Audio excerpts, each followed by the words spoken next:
Hello friends, consult vice YouTube channel पर आपका स्वागत है। बहुत ही इम्पॉर्टेंट वीडियो है ये ऐसे टैक्स पेयर के लिए जिन्होंने जुलाई 2017 से लेकर जनवरी 2020 के टैक्स पीरियड के लिए GSTR 3B अभी तक फाइल नहीं करी है। 12 जून 2020 को GST काउंसिल की 40th मीटिंग हुई थी। इस मीटिंग के अंदर GST काउंसिल ने डिसीजन लिया था जिन टैक्स पेयर ने जुलाई 2017 से लेकर जनवरी 2020 के टैक्स पीरियड के लिए GSTR 3B अभी तक फाइल नहीं करी है, उन्हें लेट फीस में रिलैक्सेशन दिया जाए। इस बात को ध्यान में रखते हुए CBIC ने 24 जून 2020 को नोटिफिकेशन नंबर 52/2020 इशू किया। इस नोटिफिकेशन के अंदर CBIC ने ऐसे टैक्स पेयर को लेट फीस में रिलैक्सेशन प्रोवाइड किया है। मैं इस वीडियो में आपके साथ जो रिलैक्सेशन प्रोवाइड किया है उसको डिस्कस करूंगा। इसके साथ साथ यदि टैक्स पेयर इस पीरियड के लिए GSTR 3B फाइल करते हैं तो उन्हें किन किन बातों का ध्यान रखना है उसको भी मैं इस वीडियो में आपके साथ डिस्कस करूंगा। सबसे पहले नोटिफिकेशन के अंदर जो रिलैक्सेशन दिया गया है मैं उसको डिस्कस करता हूं।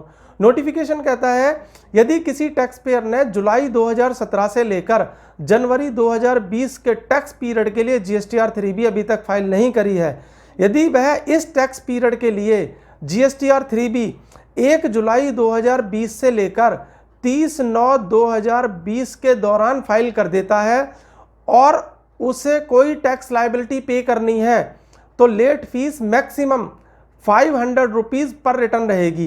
कहने का मतलब यह है 250 रुपये SGST में फीस पे करनी पड़ेगी और 250 रुपये CGST में फीस पे करनी पड़ेगी। टोटल 500 रुपये लेट फीस पे करनी पड़ेगी यदि कोई टैक्स लायबिलिटी बनती है। यदि कोई भी टैक्स लायबिलिटी नहीं बनती है तो लेट फीस निल रहेगी। यहाँ पर टैक्स पेयर को बहुत ही बड़ा रिलैक्सेशन दिया गया है लेट फीस के अंदर, और मुझे ये लगता है ये ऐसे टैक्स पेयर के लिए लास्ट अपॉर्चुनिटी है और इस अपॉर्चुनिटी का ऐसे टैक्स पेयर को बेनिफिट उठाना चाहिए। परंतु दोस्तों, मैंने आपको बताया था जब आप इन टैक्स पीरियड के लिए GSTR 3B फाइल करेंगे तो आपको कुछ इंपॉर्टेंट बातों का ध्यान रखना है। अब मैं आपके साथ उन इंपॉर्टेंट बातों को डिस्कस करना चाहता हूं। सबसे पहली बात यह है, यदि आप जुलाई 2017 से लेकर मार्च 2019 के टैक्स पीरियड के लिए GSTR 3B अब फाइल करते हैं तो इस टैक्स पीरियड के लिए आपके पास में जो ITC अवेलेबल है आप उसका क्लेम नहीं ले सकते हैं, क्योंकि सेक्शन 16 सबसेक्शन 4 ने ITC लेने के लिए टाइम लिमिट को फिक्स कर रखा है। फाइनेंशियल ईयर खत्म होने के बाद सितंबर महीने के लिए GSTR 3B फाइल करने की जो ड्यू डेट है उसके बाद आप ITC क्लेम नहीं कर सकते हैं। तो जुलाई 2017 से लेकर मार्च 2018 और अप्रैल 2018 से लेकर मार्च 2019 के टैक्स पीरियड के लिए यह टाइम लिमिट क्रॉस हो चुकी है, इसलिए आप इस पीरियड का ITC क्लेम नहीं कर पाएंगे। परंतु यदि आप अप्रैल 2019 से लेकर जनवरी 2020 के टैक्स पीरियड के लिए GSTR 3B फाइल करना चाहते हैं तो आपको ITC अलाउड होगा।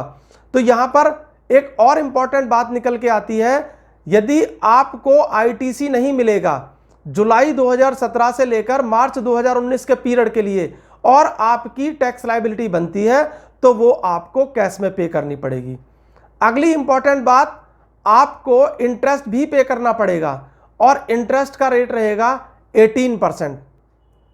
एक और इंपॉर्टेंट बात, यदि इन टैक्स पीरियड के लिए GSTR 3B 1 जुलाई 2020 से लेकर 30/9/2020 के दौरान फाइल नहीं होती है और यह टाइम पीरियड निकल जाता है तो गवर्नमेंट ने लेट फीस में जो वेवर प्रोवाइड किया है वो खत्म हो जाएगा और लेट फीस ओरिजिनल डेट से ही एप्लीकेबल हो जाएगी। इस वीडियो में मैं आखिर में एक और बात बताना चाहता हूं, जिन लोगों ने लाखों रुपए लेट फीस पे करके अपनी GSTR 3B फाइल करी है उनके लिए गवर्नमेंट ने कोई भी अभी इंडिकेशन नहीं दिया है कि उनकी लेट फीस वापस होगी या नहीं होगी।